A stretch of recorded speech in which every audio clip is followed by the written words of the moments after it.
बिना कारण भी सृष्टि का निर्माण नहीं हो। आप कुछ साधना कर रहे हो किसी चीज के ऊपर। पशु काम रे।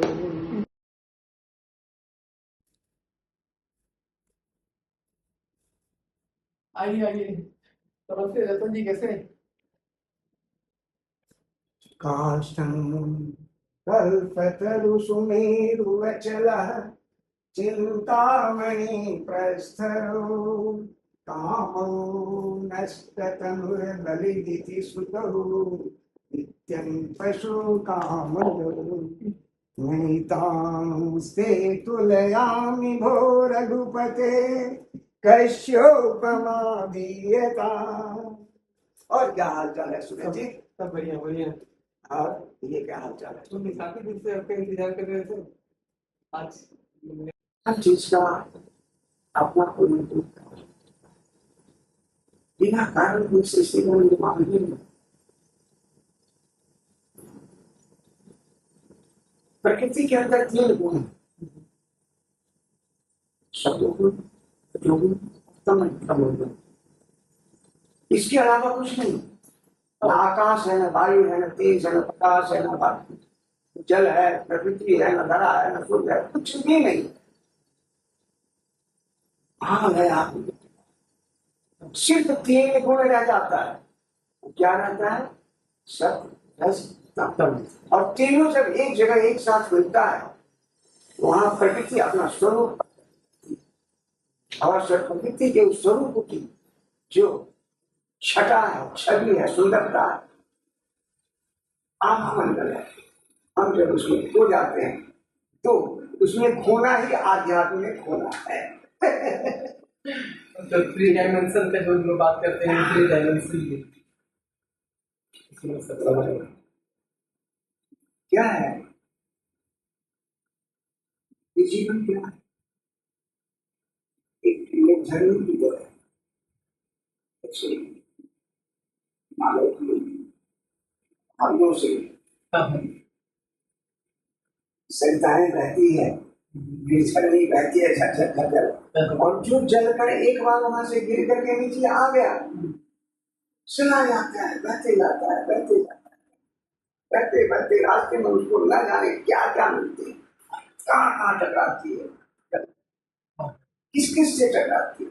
वो सब टकराते टकराते टकराते अंत में कहा जाती है सागर। तो बड़ा अच्छा कहावत है, अच्छा नहीं उठती है जगती है कि तुम्हें विशाल तुम्हें समावल सागर लहर सा। हे विधाता, हे प्रकृति, हे महामाया, तुमसे मैं उत्पन्न होकर के तुमको ही भूल गया और भूल करके फिर सारी जिंदगी भटकते भटकते भटकते भटकते अंत में आकर के सागर में जिस तरह लड़का विलीन हो जाता है, उसी तरह मैं तुम्हें में अगली तेरी वैसे को थोड़ा भी मुझे श्लोक, जो श्लोक आप बताएं उसको मुझे समझा दीजिए। एक मैं पूरी बात समझा नहीं, मुझे इतना ही समझ में आया कि सागर में जाके सारी नदियां विलीन हो गई। श्लोक जो मैंने कहा है, काष्ठं कल्पतरु सुमेरु अचलः।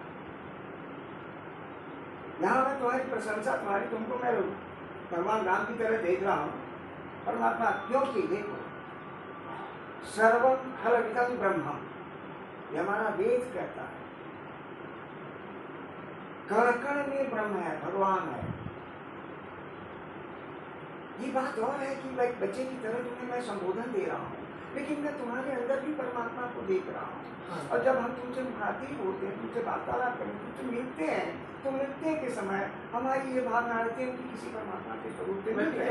और उस भावना को लेकर के मेरा मिलने का जो ये संदर्भ रहा है, उसमें मैंने कहा प्रसंग ला दिया। कहा तो भगवान राम की प्रशंसा करते हुए किसी कवि ने कहा है कि हे भगवान प्रभु, भगवान विष्णु राम, हे प्रभु, यदि आपकी उपमा मैं कल्पतरु से करूं, क्योंकि कल्पतरु से जो इच्छा हो मान लो सब मिल जाता है, लेकिन फिर भी जरा संकुचित हो जाता है मन। क्यों? क्योंकि कल्पतरु के काष्ठ लकड़ी है, आप तो लकड़ी नहीं, काष्ठन कल्प।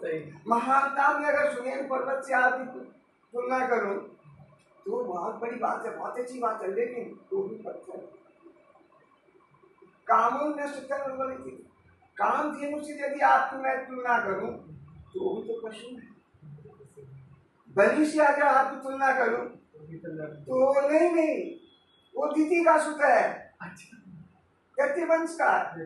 तो नहीं ताम से तुल्यामी भूल रघुपते, आपकी तुलना देने के लिए सृष्टि जगत में कुछ भी नहीं है। कश्यप किसी से मैं आप मैं भी जब आपसे मिलता हूँ तो आपके अंदर बैठे परमात्मा को भी देखता हूँ। जब भी मिलता नहीं होना चाहिए सर्वम अलज्ञान करना, शिष्य के कण कण में ईश्वर का, और ईश्वर की जो स्फुरन शक्ति, शक्ति क्या है, प्रकृति क्या है, आमाया का वही सृष्टि की रचना, सृष्टि को, सृष्टि का उत्पादन, संतुलन बनाती है, इसलिए हम जैसे लोग उस महामाया को कहते हैं कि त्वयि हृदय देवी त्वयि चित्तन मनस्त्वयि रक्षण सब पापे प्रसाद देवी, मेरा हृदय तुम्ही हो, मेरे हृदय मन की चित्त की बुद्धि भी तुम्ही हो, इसलिए मुझे हर तरह के पाप से मेरी रक्षा करो। यही प्रसाद मैं तुमसे प्राप्त करना चाहता हूँ। नहीं मानता प्रार्थना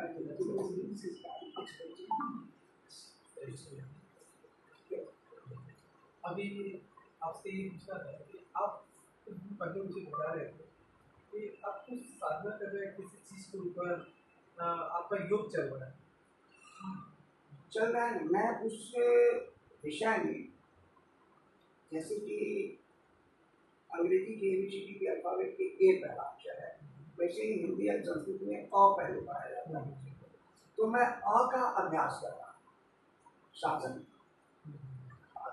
साधना अ का अभ्यास कर रहा हूँ, और ये अभ्यास की प्रक्रिया मेरी चल रही है लगभग बचपन से, जब से मेरा लिखित संस्कार हुआ उसके बाद से वो अभ्यास मेरा चल रहा है। और वो अभ्यास करते करते आज इस उम्र में और तक में ही अभी तक अपने आप को इतना ज्ञान प्राप्त करने के बाद अभी लग रहा है मैं और जानता हूँ।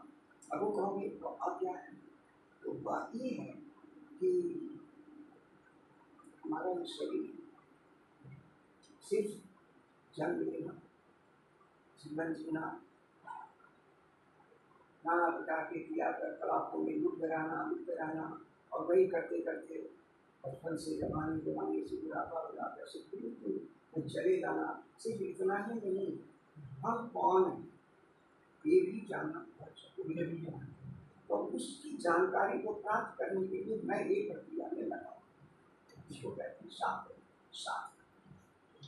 तो मैंने अब तक जो पाया है वो ये पाया है कि हमारी जो शरीर की संरचना है इसकी श्रृंखलाबद्ध है। ये हमारे मनुष्यों ने, योगियों ने, ऋषियों ने इसको 7 खंड में शरीर को बांटा है, 7। और उस 7 खंड को ही आज के तथाकथित साधु महात्मा प्रचारक कुंडली नहीं जगा।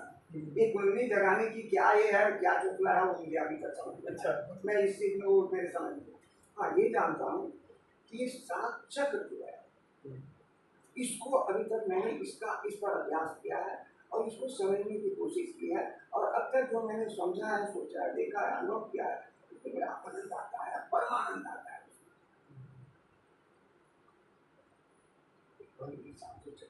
बताइए हमें भी आनंद प्राप्त हो तो हर चीज का एक मूलाधार जड़, हमारे शरीर का जड़ कहाँ, मूलाधार। ठीक है, जब है तो यहाँ मूल आधार होता है कहाँ, मल मार पर नहीं मार के मध्य मूलाधार को जागृत करना, और मूलाधार को जगाते हैं तो जब जागता है तो जागने के बाद में उसको स्वाधिष्ठान यहाँ नाभि के पास में आता है, तो इसको स्वाधिष्ठान क्या होता है स्वादिष्ट? ये स्वाधिष्ठान होता है, ये वो होता है जगह, वो अस्तित्व होता है, वो महाशक्ति होती है यहाँ पर, जो जब हम पैदा होते हैं तो हम अपनी माँ के साथ जुड़े होते हैं। देखिए होगी नाल जुड़ा रहता है, और वहाँ लौकिक प्रक्रिया में उसको काट के अलग कर दिया जाता है ताकि माँ से बच्चा अलग हो। लेकिन हम माँ से अलग नहीं, माँ की वो महाशक्ति हमारे यहाँ पे स्वादिष्ठान में स्थापित रहती है, और उस पर जब हम अपने आप में अभ्यास करते हैं तो माँ की महाशक्ति जो हमारे अंदर हमारे मूलाधार को उद्भाषित करता है, और यहाँ से उद्भाषित होकर के उत्क्रमित होता है, फिर यहाँ आते हैं तो ये मणिपुर होता है। मणिपुर, मणि तो जानते हो, मणि मणि तेज बड़ा मणिपुर आता है। मणिपुर से जब आगे आते हैं तो ये हृदय लोग जो है यहाँ पर, इसको कहते हैं